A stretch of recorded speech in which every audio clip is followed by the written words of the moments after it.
আল্লাহ এখানে বলতেছেন যে আমি আল্লাহ তোমাদেরকে প্রচুর গনিমতের ওয়াদা করলাম।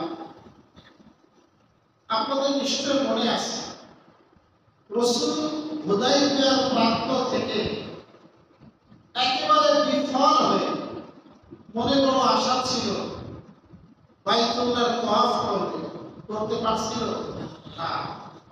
কাফেরদের বাধায় রাসূল ফিরে আসলেন, মদিনায় যাচ্ছিলেন, তখন আল্লাহ পাক এই সূরা নাযিল করেন। এখানে আল্লাহ পাক সান্ত্বনা দিয়েছে, যদিও এখন তোমরা বিফল হয়ে ফিরে যাচ্ছ, কষ্ট করে মনে নিয়ে নেওয়া, আমি আল্লাহ ওয়াদা করতেছি তোমরা যেই কাজ করছো, তোমরা কি কাজ করছো? বাইআতুল ইদবা, কি করছো? নিজের জীবন দিয়ে আল্লাহর দ্বীন কায়েম করার জন্য অঙ্গীকার করছো। আগে শব্দ বলছি, এইটা আল্লাহর কাছে এত পছন্দনীয় হয়েছে, এর বিনিময়ে আমি আল্লাহ তোমাদেরকে প্রচুর যুদ্ধ বিজয় দান করব। সুবহানাল্লাহ। গনিমত মানে যুদ্ধ বিজয় দান করব। যুদ্ধ বিজয় দান তো গনিমত আসবে। তো প্রচুর যে দিব, তার মধ্যে নগদ এইটা তোমাদেরকে দিব। এইটা কি গত সপ্তাহে বিস্তারিত শুনাইছি, খাইবারের যুদ্ধ। মনে নেই আপনাদের? কিসের যুদ্ধ? খাইবার। খাইবারের দুর্গগুলো তাদের দখলে দিয়ে দিলেন আল্লাহ রাসূল।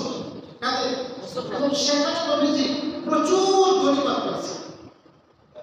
এটা ছিল আল্লাহর পক্ষ থেকে ভবিষ্যৎবাণী তোমাকে দেওয়া হবে। বাস্তবে মাত্র কয়েকদিন পরে এই ভবিষ্যৎবাণী বাস্তবায়ন হয়েছে।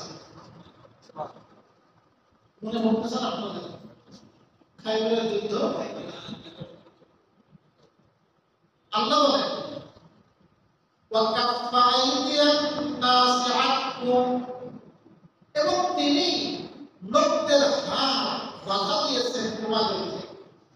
আল্লাহ রাসূল যখন খাইবার অবরোধ করেন, কিছু লোক ইহুদিদেরকে বলেছিল আমরা তোমাদেরকে সাহায্য করব, তোমাদের কিছুই করতে পারবে না।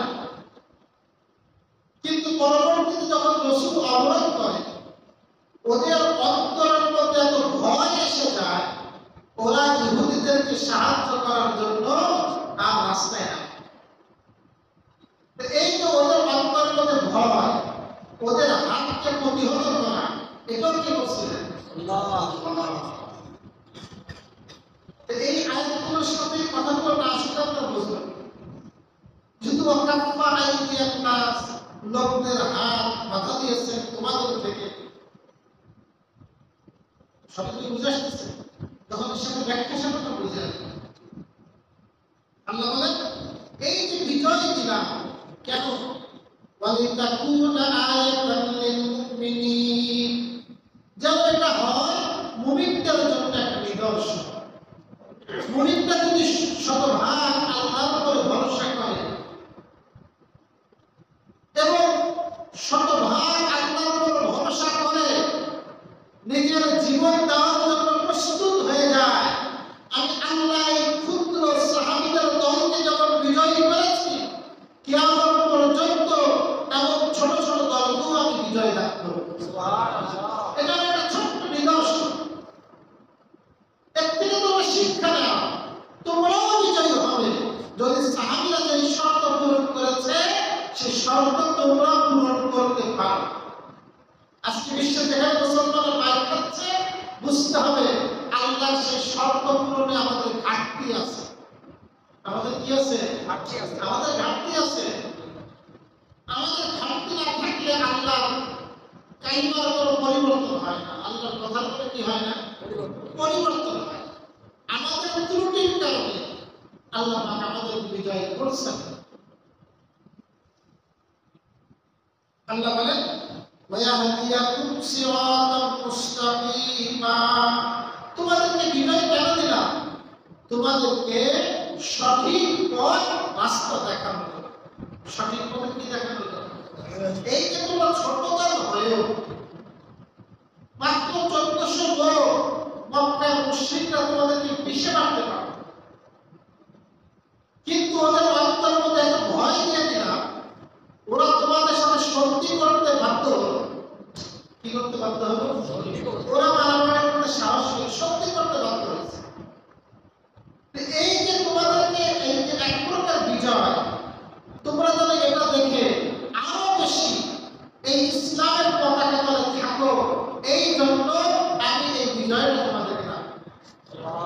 লক্ষ্য করে আল্লাহ বলেন মুমিনদেরকে আমি তোমাদেরকে সঠিক পথে হিদায়াত করব। তো মুমিন যারা আছে এরা তো আগে থেকে হিদায়াত করবে মুমিনরা, তাহলে আল্লাহ পাক তাদেরকে আবার নতুন করে কি হিদায়াত করবে? আমি তো আগে থেকে হিদায়াতের পরে আছি, তো আবার আমাকে নতুন করে আল্লাহ পাক কি হিদায়াত করবে? তাফসীরে মারিফাত লিখছে আসলে হিদায়াত এর বিভিন্ন স্তর আছে, তাকওয়া বিভিন্ন স্তর আছে। আমি হয়তো দ্বিতীয় স্তরে আছি, আল্লাহ আমাকে তৃতীয় স্তর দান করবে, চতুর্থ স্তর দান করবে, ষষ্ঠ স্তর দান করবে। এটা কিন্তু একজন ব্যক্তি যত তাকওয়া অবলম্বন করবে সে উপরে উঠবে, সে এক প্রকার তাকওয়ার মধ্যে আছে, কিন্তু যত বেশি আল্লাহর পথে পরিচালিত হবে তত বেশি সে হিদায়াত প্রাপ্ত হবে। আল্লাহ বলেন শুধু এই খাইবারের বিজয় আরে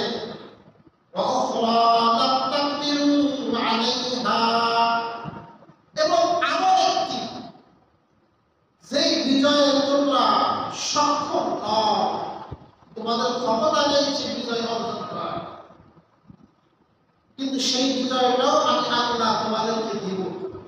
উখরা মানে আরো একটি, আরো তোমরা সক্ষম নও আলাইহা সেই বিজয় হতে, কিন্তু আমি আল্লাহ দয়া করে দেব।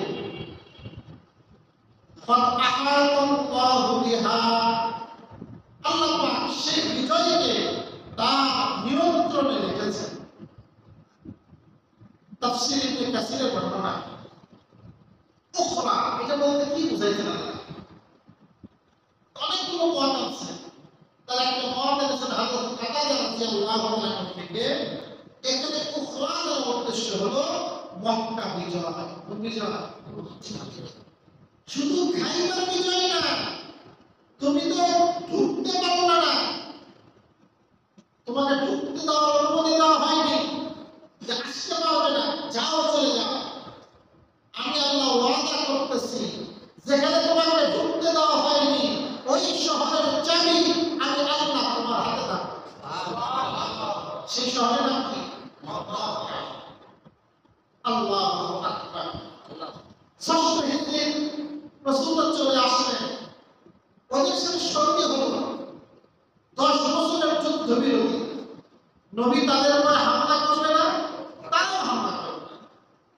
ওই সন্ধির একটা ধারা ছিল, যদি মুসলমানদের সাথে কেউ মিত্রতা লাভ করে, মিত্র হয়, তাহলে মুসলমানদের সাথে যেমন যুদ্ধ করা যাবে না, তাদের মিত্রদের সাথেও যুদ্ধ করা যাবে।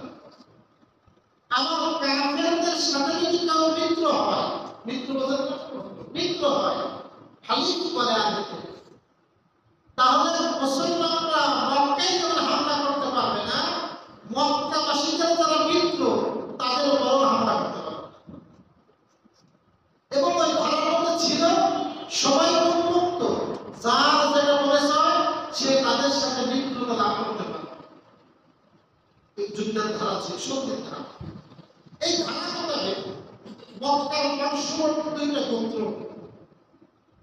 একটার নাম বনু বকর, একটা নাম কি ভাই, আর একটার নাম বনু খুজা, দুটো গোত্র। এই বনু বকর মক্কার কাফেরদের সাথে মিত্রতা লাভ করলো, আমরা তোমাদের মিত্র। আর বনু খুজা নবীর সাথে মিত্রতা করলো মদিনাবাসীদের সাথে।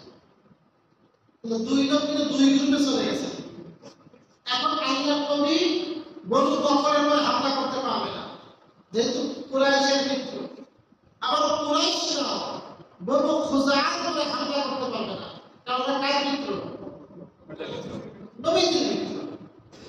এখন এই দুই গোত্রের মধ্যে অনেক বছর ধরে পরস্পর মারামারি, আমাদের বেরিয়ে যায়। আগেকার সময়গুলো ছিল ভদ্র ভদ্র মারামারি, এখন হয়তো দলে দলে রাজনৈতিক দলে হয় না সাময়িক ব্যক্তি মারামারি। তো ওই সময় এই ভদ্র ভদ্র মারামারি হতো। তো ওদের মতো দ্বন্দ্ব।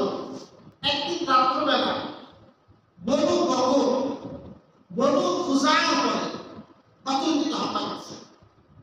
হামলা করে ওদের পিটাইছে 60 কোটি। বনু খুজা হলো নবীর মিত্র, ওরা বাঁচার জন্য বাইতুল্লাহ চলে গেছে, কাবার গিলাফ ধরছে, মারতেছে পাটা। এবং ওরা মানুষের কাছে বলতেছে, ভাই আমাদেরকে সাহায্য করো। কে আসলে সাহায্য? মক্কার মুশরিকরা অস্ত্র দিয়ে জনবল দিয়ে বনু বকরকে সাহায্য করছে। ওরা কেন ওদের সঙ্গে বিরোধিতা করছে? কাদের সাথে? নবীদের সাথে। মাইকটা খাইছে, রক্তাক্ত হয়েছে। পরের দিন বনু খুজার নেতা আমর 40 জন সাথে নিয়ে মদিনায় চলে গেছে নবীজির কাছে। আমি তো বুঝতেছেন আপনারা, মদিনায় চলে গেছে। এগুলো রাসূলের সিরাত, এগুলো আমাদের আদর্শ আছে। আমরা রাসূলের জীবনী পড়ি না। রবিউল আউয়াল আসতেছে আজকে 21 তারিখ, 24 তারিখ চলে গেছে, আজকে 25 তারিখ রাত। আর 5 দিন পরে কি আসছে? রবিউল আউয়াল, রাসূলের দুনিয়ায় আগমনের মাস, মহত্তম মাস। আল্লাহু আকবার। ওরা যে নবীজির কাছে খুব কান্নাকাটি শুরু করে দিয়েছে, হুজুর আমাদেরকে কি পিটানো পিটাইছে। এবং এই কাজে সরাসরি মক্কার মুশরিকরা সাহায্য করছে। এই সাহায্য করা কি রাসূলের ওই সন্ধির ধারা লঙ্ঘন না? স্পষ্ট লঙ্ঘন। আল্লাহ রাসূল বলেন, আমর তুমি ঠান্ডা হও, মুসিবতা ইয়া আমর, তোমাকে সাহায্য করা হবে। কোন মাসলুম নবীজির কাছে গেলে রাসূল সাহায্য করার চেষ্টা করতেন। নবীজি একজন দূত পাঠালেন মক্কায়, প্রতিনিধি পাঠালেন, প্রস্তাব দিয়ে যাও, 3টা প্রস্তাব দিয়ে যাও। 1 নম্বর প্রস্তাব, তোমরা যে বনু খুজার লোকজনের রক্তপাত ঘটাইছো তাদের ক্ষতিপূরণ দাও। তাদের কি দাও? ক্ষতিপূরণ দিও তোমরা। তাতে যদি রাজি না থাকো, বনু বকরের সাথে সম্পর্ক ছিন্ন করো, ওদের সাথে খেলা আমাদের হবে। তোমাদের সাথে মিত্রতার কারণে আমরা হামলা করতে পারতেছি না। বনু বকরের সাথে বোঝাপড়া আমরা করবো, তোমরা শুধু বলে দাও বনু বকরের সাথে আমাদের সম্পর্ক নেই, আমরা হামলা করতে কি করতে পারি, এটা স্বাভাবিক। তাতেও যদি রাজি না হয়, তাহলে তোমাদের সাথে আমাদের যে শক্তি ছিল 10 বছরে, এইটাকে তোমরা ভেঙে দাও। কয়টা অপশন? 3টা অপশন দিয়ে পাঠাও। ওরা বললো আমরা কোনো ক্ষতিপূরণ দিতে পারবো না, খাতা করো তো কি দিতে পারবো না, ক্ষতিপূরণ দিতে পারবো। 2 নম্বর, বনু বকরের সাথে আমাদের দীর্ঘদিনের মিত্রতা, ওদের সাথে আমরা মিত্রতা ছিন্ন করতে পারবো না। 3 নম্বর, ঠিক আছে যাও, তোমাদের সাথে আমাদের সন্ধি ছিল, আমরা সন্ধি ভেঙে দিলাম, মানি যাও। নবীর কাছে দূত চলে আসে, এসে বলে, ইয়া রাসূলুল্লাহ, ওরা 3 নম্বর অপশন মানছে, ওরা আপনার সাথে সন্ধি রাখতে না, ভেঙে দিয়েছে। রাসূলুল্লাহ সাল্লাল্লাহু আলাইহি ওয়াসাল্লাম বলেন, ঠিক আছে। ওদিকে মক্কার মুশরিকদের এবার পানি মারছে, টনক মারছে। আরে কাজটা তো ভালো হয়নি, আমরা এখন বেশি শক্তিশালী না, আমাদের থেকে ওরা শক্তিশালী হয়ে গেছে। এখন যদি যুদ্ধবিরতি ভেঙে যায়, যে কোনো সময় হামলা আসতে পারে। ও আবু সুফিয়ান ছিল তখন মক্কার মুশরিকদের লিডার, সে দ্রুত চলে আসলো মদিনায়। এসে রাসূলের কাছে খুব সুপারিশ করলো, হুজুর আমার একটা নতুন করে নবায়ন করি। আবু বকরের কাছে, আবু বকর একটু সুপারিশ করো, আমি পারবো না। ওমরের কাছে গেছে, ওমর ভাই একটু সুপারিশ করো, আমার নবায়ন হোক। ওমর রাদিয়াল্লাহু আনহু, আমি করবো সুপারিশ? বলে, যদি দুনিয়ার কেউ তোমাদের বিরুদ্ধে যুদ্ধ নাও করে, আর আমার কাছে কোনো অস্ত্র নাও থাকে, একটা শুধুমাত্র কাঠ থাকে, ওই কাষ্ঠখণ্ড দিয়ে হলেও আমি তোমাদের সবার সাথে লড়াই করব। সুপারিশ কোনো সুপারিশ হবে না, কেউ সুপারিশ করে না। আলী আলী তোমার সাথে আমাদের কত মিত্রতা, তুমি একটু সুপারিশ করো। আমি পারবো না। তাহলে কি করো পরামর্শ দাও?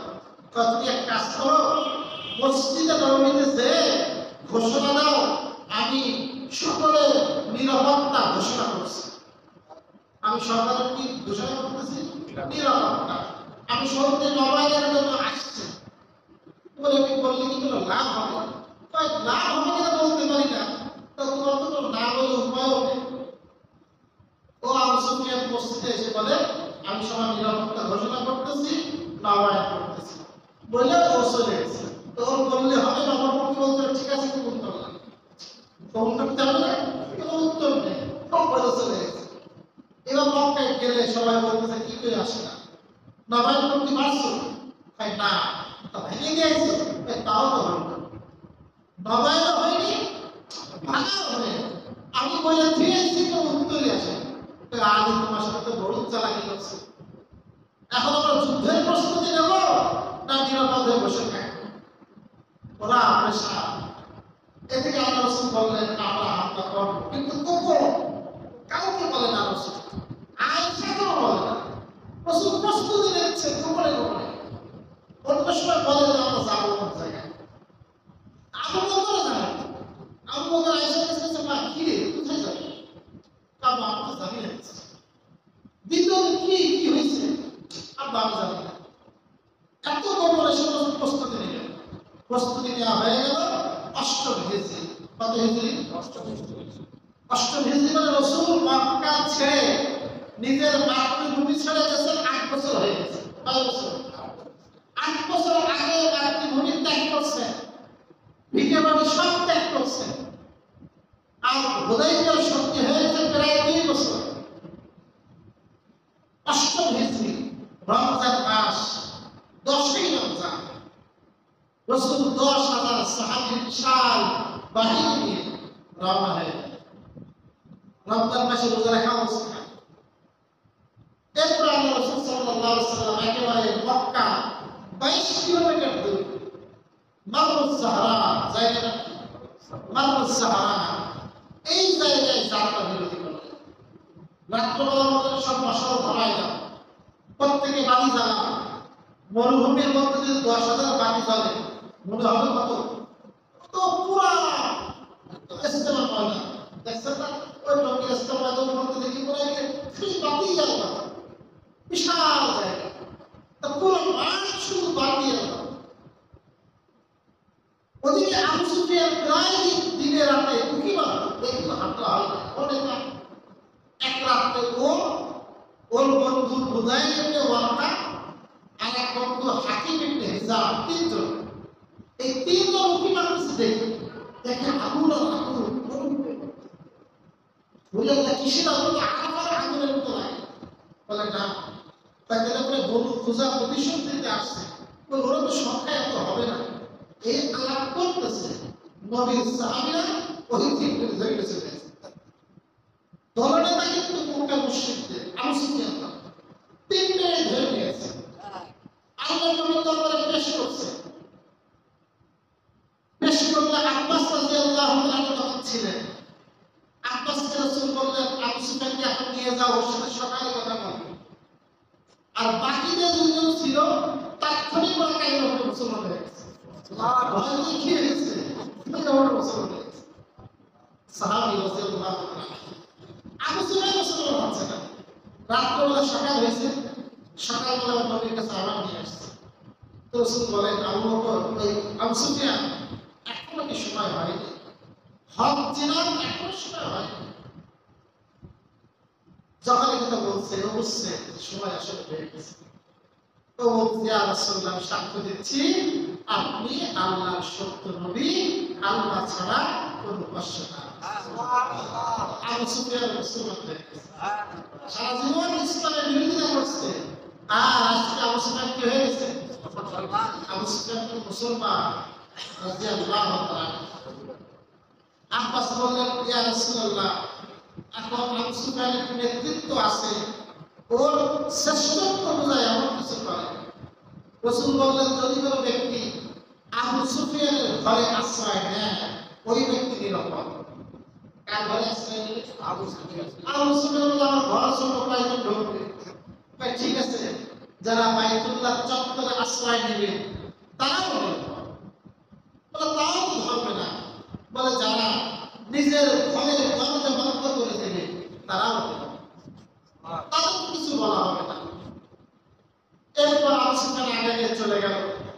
মক্কাবাসীদেরকে বলল আমি তোমাদেরকে বলি শোনো, তোমরা মেনে নাও, তার প্রতিরোধ করতে চেও না। অনেকে তাকে পাগল করবে, কিন্তু উনি সবাইকে আহ্বান করছে। আল্লাহ রাসূল দুইটা গ্রুপে ভাগ হয়ে গেলেন। এক গ্রুপের নেতৃত্বে রাসূল নিজে ছিলেন, আর এক গ্রুপের নেতৃত্বে ছিলেন খালিদ বিন ওয়ালিদ। তাকে মক্কায় ঢোকার দুইটা পথ, উপর দিক থেকে ঢোকা, নিচ দিক থেকে ঢোকা। আল্লাহ রাসূল উপর দিক থেকে ঢুকলেন আর নিচ দিক থেকে খালিদ বিন ওয়ালিদ ঢুকলেন। খালিদ বিন ওয়ালিদের সাথে মক্কার মুশরিকদের একটু টক্কর লাগছিল, ওরা হামলা করছিল। রাসূলুল্লাহ সাল্লাল্লাহু আলাইহি ওয়াসাল্লামের সাহাবীরা পাল্টা জবাব দেয়। ওদের 12 থেকে 13 জন মারা যায়, রাসূলের সাহাবীও 3 জন মারা যায়, শহীদ হয়। কিন্তু আল্লাহ রাসূল যখন যেদিকে ঢুকছে নবীকে প্রতিহত করতে কেউ আসে না। আল্লাহ রাসূল যখন ঢুকতেছিলেন আল্লাহ রাসূল তখন উটের উপরে বসা ছিলেন। রাসূলের থুতনি মুবারক এই একটা বুকের সাথে লাগানো ছিল, আর রাসূলের পিছনে ছিল রাসূলের পালক পুত্র যায়েদের ছেলে উসামা। কেন আছে উসামা? মানে এত বিনয়ীর সাথে ঢুকছে, কোনো অহংকার যেন প্রকাশ না পায়। একটা গোলামের ছেলের পিছনে বসে নিজে আল্লাহ রাসূল এই সূরা ফাত তেলাওয়াত করতে করতে ইন্না ফাতাহনা লাকা ফাতাহান মুবিনা এই আয়াত তেলাওয়াত করতে করতে রাসূল ঢুকতেছে। সব মানুষের কারো প্রতিরোধ করার ক্ষমতা ছিল না, এমন ওরা ভয় পেয়েছে যে কেউ রাসূলকে বাধা দিবে, আক্রমণ করবে, সব আত্মসমর্পণ। রাসূল সুদা চলে গেলেন উম্মে হাকিম ঘরে। কার ঘরে? উম্মে হাকিম। উম্মে হাকিম রাসূলের চাচাতো বোন আবু তালেবের। সেখানে রাসূল গোসল করলেন, 8 রাকাত নামাজ পড়লেন। কয় রাকাত? 8 রাকাত। এই 8 রাকাত অনেকে বলেন চাষের নামাজ, আবার অনেকে বলেন এটা হলো বিজয়ের নামাজ। কিসের নামাজ? বিজয়। আল্লাহ যখন বিজয় লাভ করবে তখন 8 রাকাত নামাজ পড়া। রাসূল বের হয়ে আসলেন, এরপর বাইতুল্লাহর কাছে গেলেন। বাইতুল্লাহ চতুর্পাশে 360টা মূর্তি ছিল। কয়টা মূর্তি? আল্লাহ রাসূলের হাতে একটা ছোট্ট লাঠি ছিল। আল্লাহ রাসূল জবানে যখন আয়াত তেলাওয়াত করতেছিলেন, ফাকুল জাআল হাক্কু ওয়া যাহাকাল বাতিল ইন্নাল বাতিলা কানা যাহুকা। হক এসেছে, মিথ্যা দূরীভূত হয়েছে। মিথ্যা তো দূরীভূত হওয়ার। সুবহানাল্লাহ। এই আয়াত পড়ে ইশারা করে একটা মূর্তি মাটিতে মুখ থুবড়ে পড়বে। সুবহানাল্লাহ। মুসলমানদের মুখ থুবড়ে পড়বে, এটা হলো অলৌকিক। এটা কি?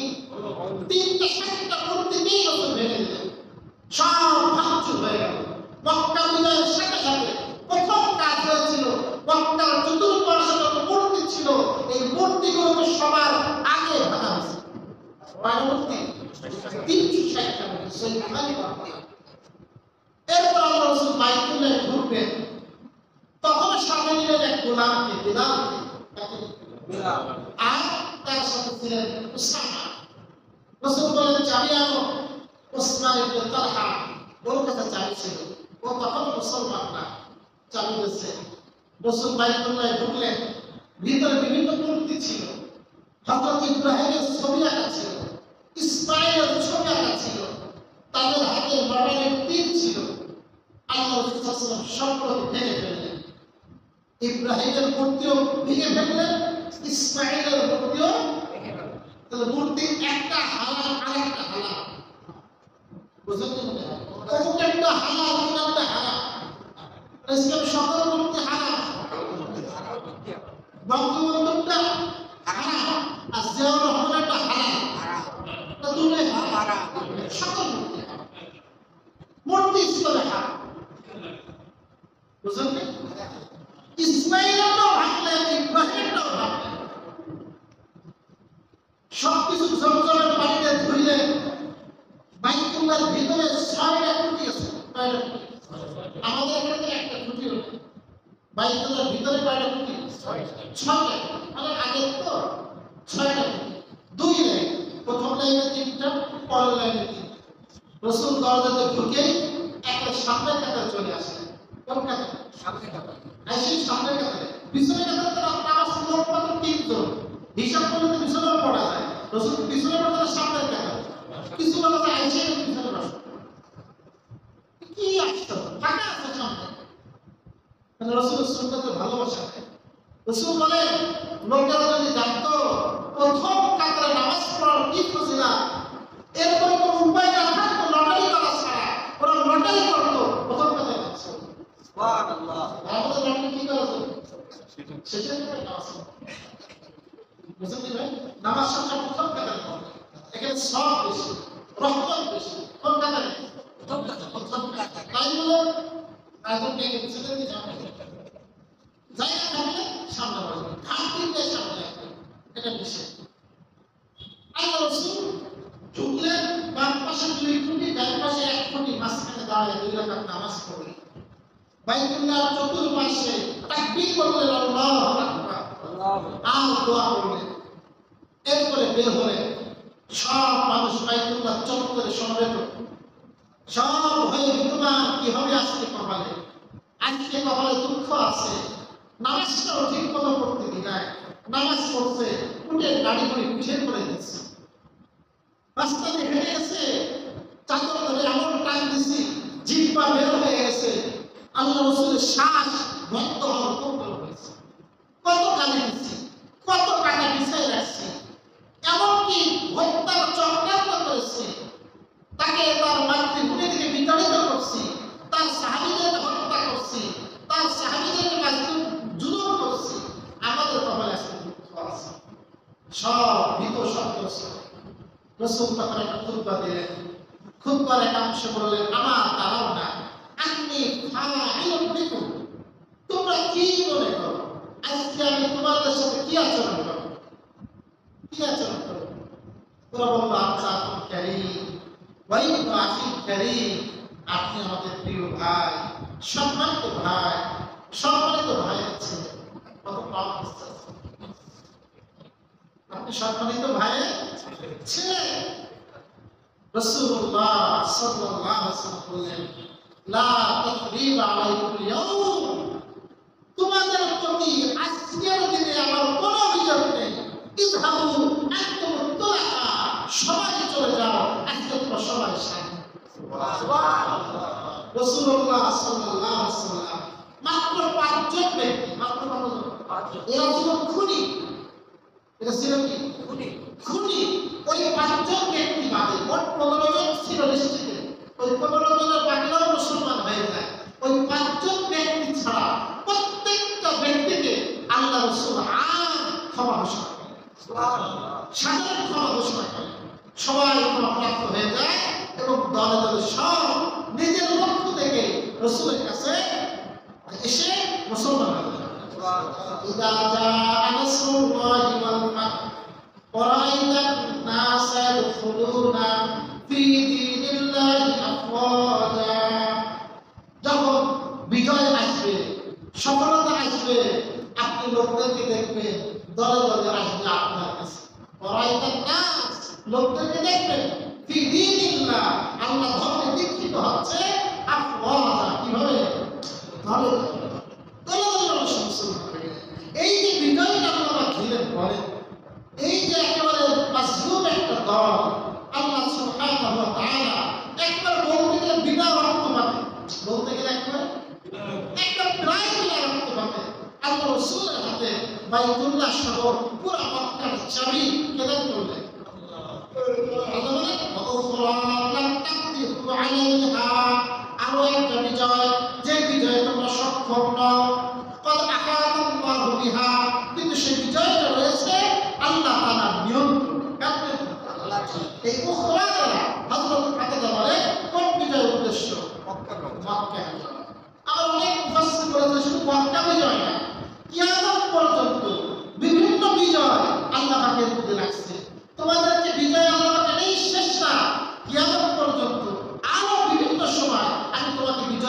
করব যদি তোমরা আমার শর্ত পূরণ করতে পারো। এই উখরার মধ্যে কিয়ামত পর্যন্ত আগেওয়ালা বিভিন্ন সময় বিজয়ও বিদ্যমান আছে। আল্লাহ পাক আমাদেরকে বিজয় দান করবে, তারও ওয়াদা কোথায় আছে? কোরআনে আছে।